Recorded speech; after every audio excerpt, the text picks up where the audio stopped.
The recession pushes millions of Americans into poverty. The number of poor hits a 27-year high.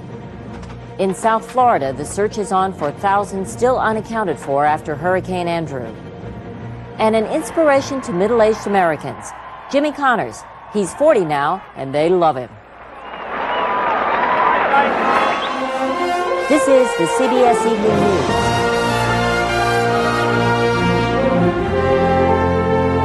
Good evening. I'm Connie Chung, sitting in tonight for Dan Rather.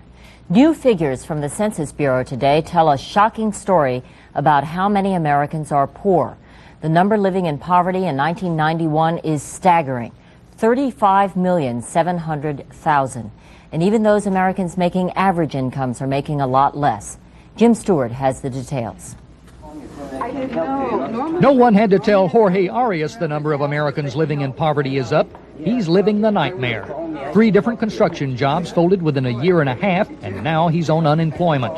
Whatever it takes, to have more income, have more money, more cash in my pocket.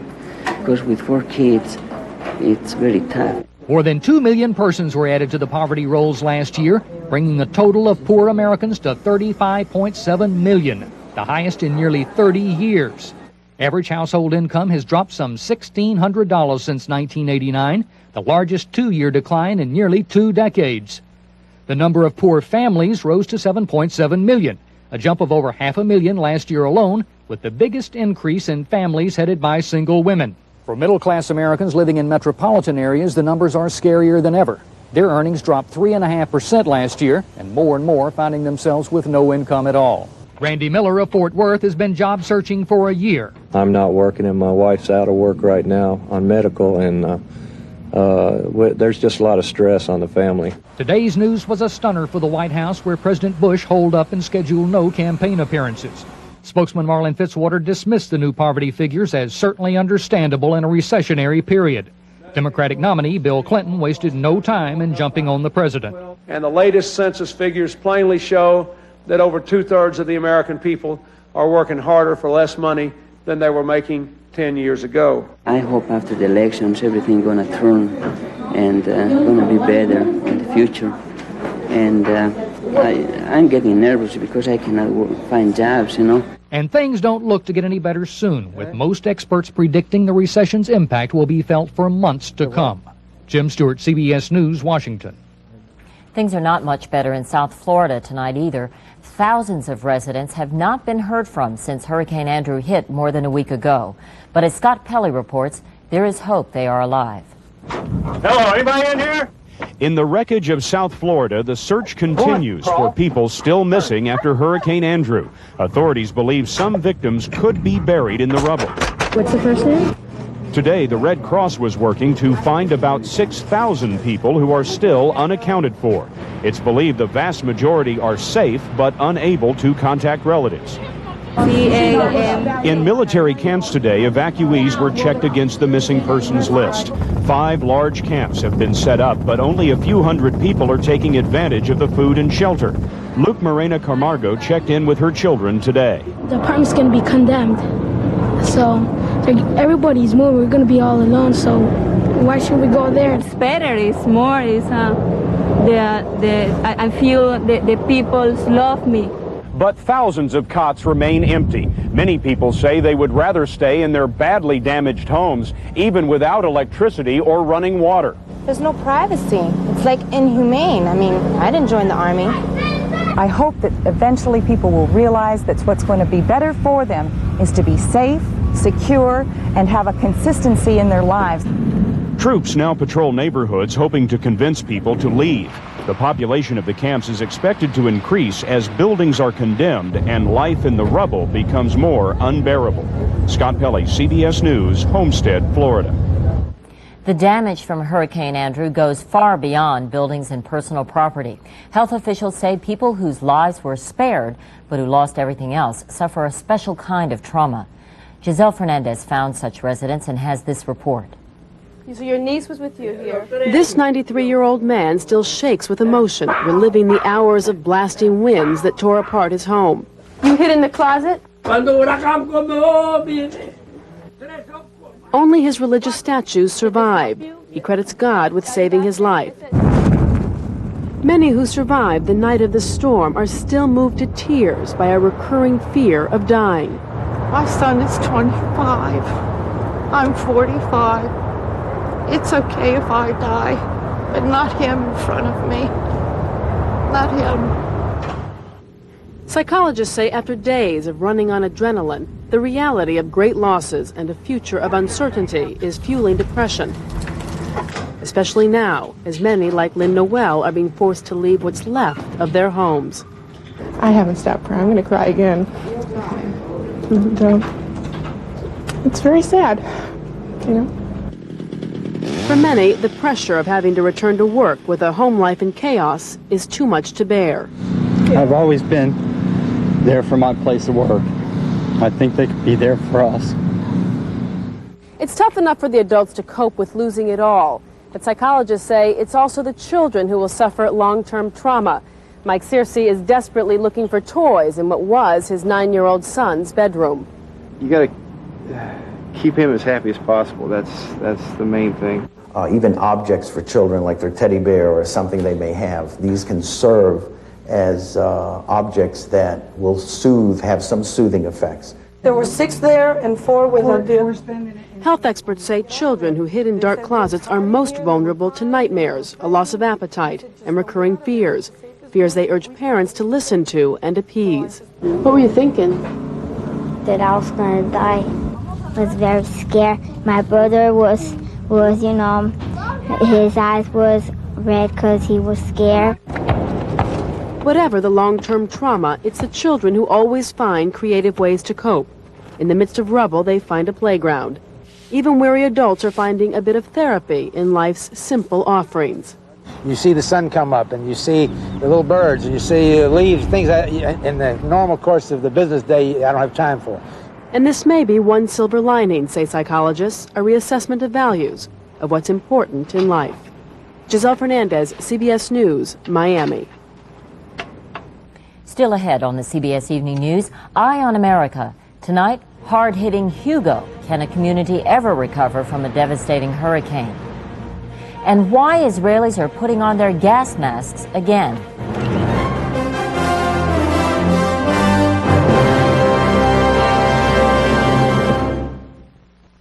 2 a.m., 36 Pine Street.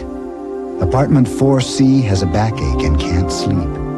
3C overdid her afternoon workout and is paying the price.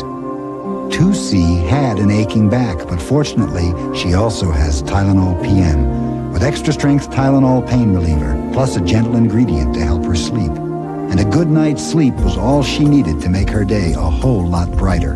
Tylenol PM, so you can rest easy. People love the old type of granola, but didn't know it was loaded with fat. Introducing new Kellogg's low-fat granola. Lots of delicious whole grains, almonds, and raisins, but only half the fat of leading granolas. New Kellogg's low-fat granola. Great taste, half the fat. Ordinary pickles are cooked, and most don't snap. Not Claussen. They're packed fresh and stored cold, so they're always crisp and delicious. Taste the difference. Cold, crisp, Claussen. The emergency UN airlift of aid to Bosnia was suspended today after an Italian cargo plane carrying relief supplies crashed near Sarajevo. It's believed all 4 crewmen on board were killed. No word yet on the cause of the crash. U.S. Marine helicopters searching for the plane's wreckage were forced to turn back when they came under fire. It's been a week now since the U.S. and its allies imposed a no-fly zone over southern Iraq. Saddam Hussein has not yet made good on his threat to defy the ban on Iraqi flights there. But the standoff has revived concerns about Saddam's military might. We have 2 reports, beginning with Tom Fenton. There are signs that Allied air patrols are putting increased pressure on Saddam Hussein. The round-the-clock flights were launched to protect the Shiite population of southern Iraq. But Iraqi officials fear they're encouraging them to rebel.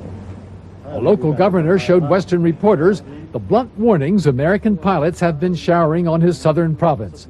But the South is not only unsafe for Iraqi pilots, senior officials there, worried about their own safety, have reportedly sent their families to Baghdad. Saddam Hussein has dispatched his defense minister to the South to prevent an all-out insurrection.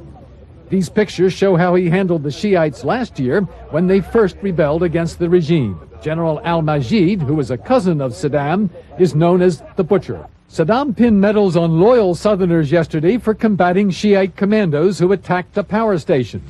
An open admission that he faces armed opposition. On another front, UN weapons inspectors backpedaled today from a statement that Saddam's nuclear weapons program has been totally dismantled. A former UN inspector stressed the need for continued vigilance. The Iraqis have from the very beginning had an active deception, cheating, and disguise program going for their nuclear weapons program. The United States and the Allies are clearly turning the screws on Saddam now. It is not yet clear how he will respond. Tom Fenton, CBS News, London. This is Bob Simon in Israel. Last year, the Americans drew a line in the sand and the Israelis received the Scuds. This year, this week, that whole harrowing experience is coming back, not as a memory, but as a real possibility, now that the Americans have drawn another line in those sands. I feel fear mixed with uncertainty. I was frightening, and I'm now frightening a lot. Officials say there's little cause for concern. Experts predict the probabilities are low. But the people are watching what their government and their army are doing, and that's making them very worried indeed. The military staged a grand opening on Tuesday for its brand new Civil Defense Communications Center. It was inundated by phone calls from anxious Israelis. Meanwhile, women draftees were getting drilled in gas masks as part of their basic training. The newspapers and radio talk shows tell Israelis it's unlikely Saddam will attack Israel unless he feels he has nothing to lose. The 10% chance or 20% chance or 15% chance that he might do this apply only to a scenario in which the man is desperate. Then he might push all the buttons he has.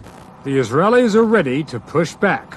U.S. and Israeli forces tested new improvements in Patriot missile computers, and sources told CBS News that the Pentagon is now sharing satellite intelligence immediately with the Israelis, which it did not do last year. Prime Minister Rabin warned repeatedly that an Iraqi attack would bring on massive retaliation. Israeli officials leaked warnings about what a non-conventional attack would mean. The non-conventional, then that means for Israel a different ball game altogether. Israelis say the most traumatic part of last year's experience was remaining passive while they were being attacked. Whatever happens, that will not be repeated. Bob Simon, CBS News, Tel Aviv. Coming up next on the CBS Evening News, the presidential candidates accuse each other of pandering.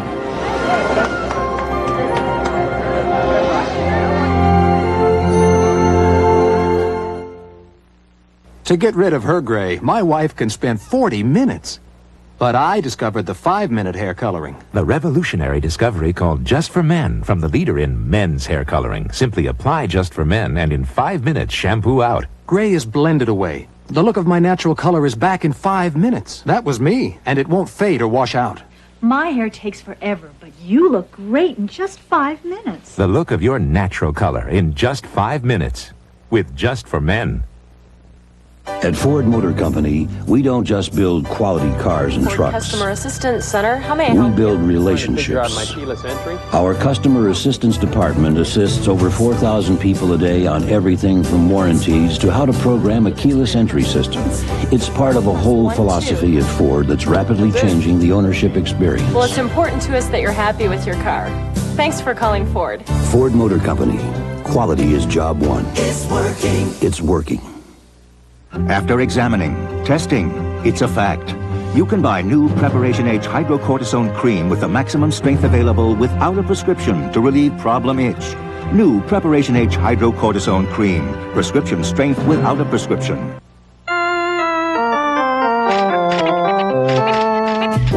Every milestone deserves a new look at your insurance and financial needs with your MetLife representative.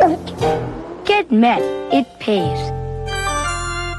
He was the priest that everybody loved until he was fondling me. It's not true. A man of God, but does he have a prayer in court? Street Stories, the season premiere next Thursday.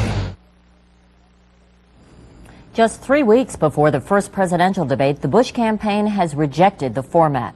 Among other things, the Bush people are said to be unhappy with the bipartisan panel's proposal for 3 presidential debates, each with a single moderator and no audience. The Clinton campaign has accepted the proposals. Out campaigning today, Governor Clinton accused President Bush of making a series of policy flip-flops to get votes. That's the same charge President Bush has been making about Clinton. Richard Threlkeld looks at the flip-flop charges from both sides. Bill Clinton appeared before the AFL-CIO in Washington today, armed with a list of examples of what he said was cynical election year pandering by President Bush. And not just the president's quick change of mind about selling American-made F-16 warplanes to Taiwan. Then the president went to South Dakota, this is the most amazing thing of all, on September the 2nd, and promised the wheat farmers he would expand the export subsidy program that on August the 6th he recommended be eliminated. Now, I'm a Baptist, so I believe in deathbed conversions, but this is amazing. For his part, President Bush says Clinton is pandering to his labor supporters by refusing to take a position on the North American Free Trade Agreement. You cannot be on every side of every issue. And he's stuck riding the fence so hard he's got saddle sores. I might say straddle sores. Clinton says he's for free trade with adequate job training and environmental provisions, but says he hasn't read the whole agreement yet. But it's true that Clinton has left few promises unmade in his campaigning around the country. To the American Legion, a promise of a new and improved Veterans Administration. There are lots of things that I want to do that'd be good for Texas. And in San Antonio, promises to rebuild the Texas energy industry and build the Texas-made V-22 warplane. Lately, it seems, both nominees are deserving of the mascot that Clinton's opponent Paul Tsongas used to carry around during the primaries. This is my opponent, Panda Bear. The danger in all these expensive election promises is that whoever's elected in November will be hard-pressed to keep them. And if he doesn't, he's likely to make an already cynical electorate even more so. Richard Threlkeld, CBS News, Washington. Stay with us now for more of the CBS Evening News, including Jimmy Connors, middle-aged and still on center court.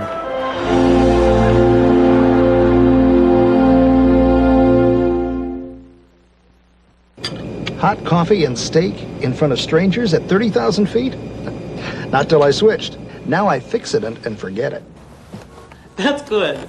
When people are watching you this closely, you just can't be worried about your dentures. That's why I Fix-A-Dent and forget it. Fix-A-Dent holds stronger than any other adhesive. It even stands up to the hottest liquids. Taste it, Grandpa. He never would have tried this with his old adhesive. For the strongest hold you can get, Fix-A-Dent and forget it. At Red Lobster, it's going, and soon to be gone. Our full pound of shrimp special ends soon. Red Lobster knows you just can't get, enough shrimp. 10 grilled shrimp, 15 butterfly, 11 scampi. A full pound of our biggest and best shrimp. For a limited time, enjoy all this shrimp. There's so much, you may need a doggy bag. Red Lobster for the seafood lover in you. Boy, I keep reading about this vitamin in vegetables, beta-carotene. Me too. In fact, I'm having some right now. What, vegetables for breakfast? No. The latest news is, now there's a brand new way to get some beta-carotene. Whole Grain Total. Of course. Total is the only leading cereal that has beta-carotene. Plus 12 other vitamins and minerals. With this news about beta-carotene, I'm eating Total. Of course. Imagine being screamed at, beaten, or sexually abused by your own parents. Is it happening to someone you know? Child abuse, tomorrow on CBS This Morning. Night after night, you've seen the devastation of Hurricane Andrew. Repairing the damage will take years, and some wounds will never heal. Just ask the people who lived through Hurricane Hugo. Eric Engberg reports tonight's Eye on America. Before Andrew, the records for destruction on an incredible scale were owned by Hugo. That hurricane 3 years ago lashed the South Carolina coast with 135-mile-an-hour winds and 17-foot tides, leaving a trail of wreckage that was to cost $6 billion to repair. The bills are still coming in. The hurricane left so many wounds, economic and personal, that many in South Carolina are still fighting to come back. Here in the historic district of Charleston, the rebuilding work is nearly complete and the mood upbeat. Homes and businesses have been restored to their former antebellum charm. The tourists are back. The historic Daniel Ravenel house looks like new. We look forward to the opportunity to rebuild this city quickly. Charleston Mayor Joseph Riley's confident predictions just after Hugo are somewhat tempered today. What you want after natural disaster is to be able to say that you've been able to bring everybody back. And there are lots of people and entities without specific targeted help that won't make it. Hugo's blow fell hardest along the coastline off Charleston, where many expensive summer homes were torn from their pilings like toy boats, and even bridges were upended. Today, the bridge from the mainland to the picturesque Isle of Palms is open again. A shoreline which looked like this 3 years ago now looks like this.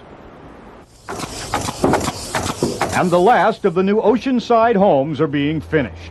Builder John Sweeney, who has worked on many of them, says he saw both goodwill and greed during the crisis. A few insurance companies tried to duck the full costs of reconstruction for homeowners, and suppliers of the building materials needed for ruined homes often jacked up prices. If that happens in wartime, you call it profiteering. and the government stops it. Yeah, well, hopefully I call it gouging. Sweeney is seeing prices on wood shoot up suspiciously again after this hurricane, even up the coast where he's working. We saw that during Hugo. It just went crazy, and we're seeing the same thing now, even though we're 2 states up from Florida. Hugo's misery fell hardest and longest on those who could not afford insurance.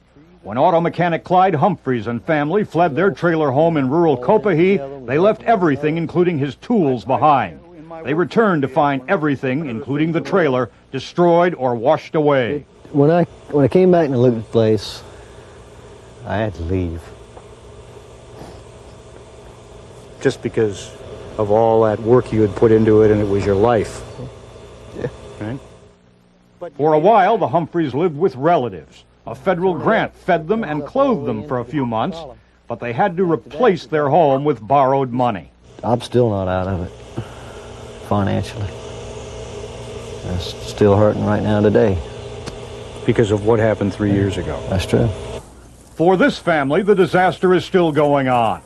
Promises of relief from some charities were not fulfilled, and 3 years later, government agencies are promising that new sewers will be put in, perhaps in time for Christmas.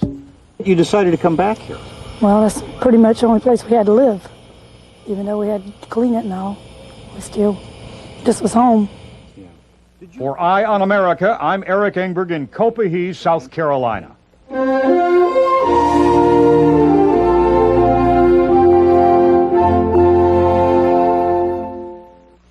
It's the weekend, and the Honda automobile plant in Marysville, Ohio is closed.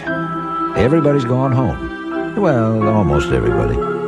So this is a good time to show you around. 10,000 Americans build 3 out of every 5 Hondas sold in America right here in Ohio. Did you know that? Well, we won't take up any more of your time. After all, it is the weekend. They're rambunctious, full of energy, and in constant motion. They're kids. Unfortunately, not all kids are like this. That's why Kellogg's Rice Krispies, you know, the cereal that talks, has something really important to say. From now until September the 5th, every time you buy a box of Rice Krispies, Kellogg's will give $1 to the Muscular Dystrophy Association. That's right, $1 from Kellogg's every time you buy Rice Krispies. Because someday we'd like to see Jerry's kids just be kids. Some days my minor arthritis acts up, and I really feel the pain.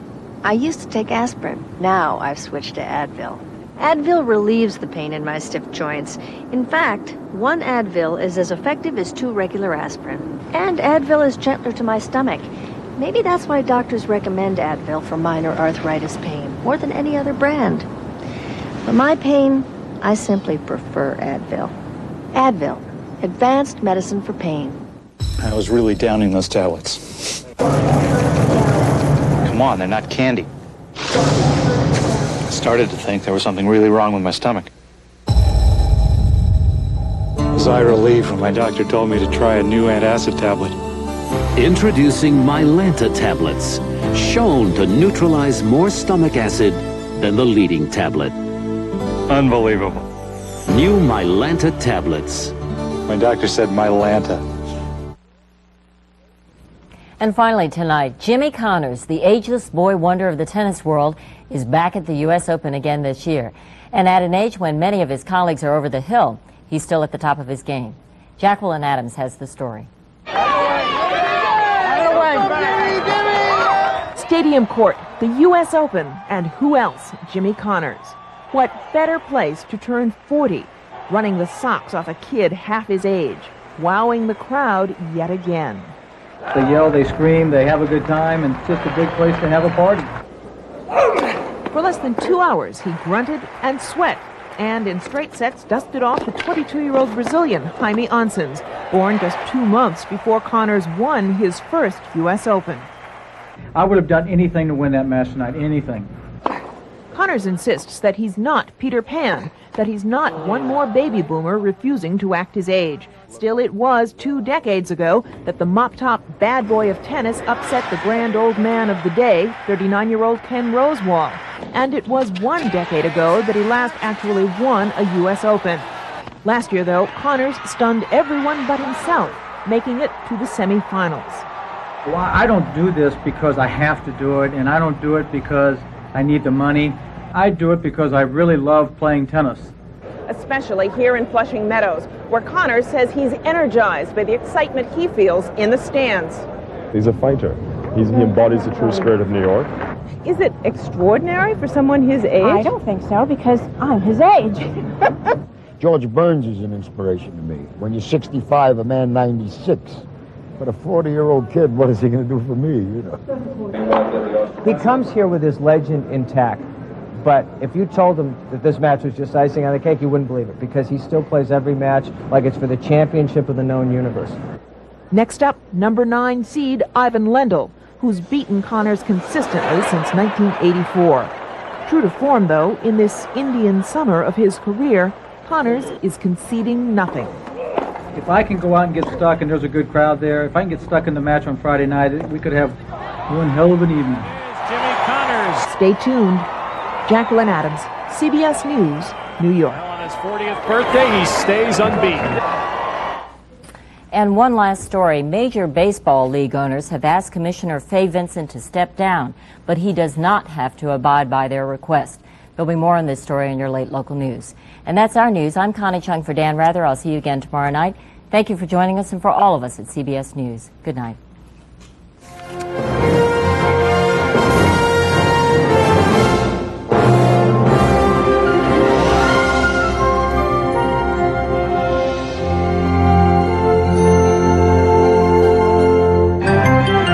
Experience CBS News. When they saw this, they thought they'd lost everything to Hurricane Andrew, even those they loved. We found her. We advertised in the newspaper. CBS has 1 year up, 1 year down.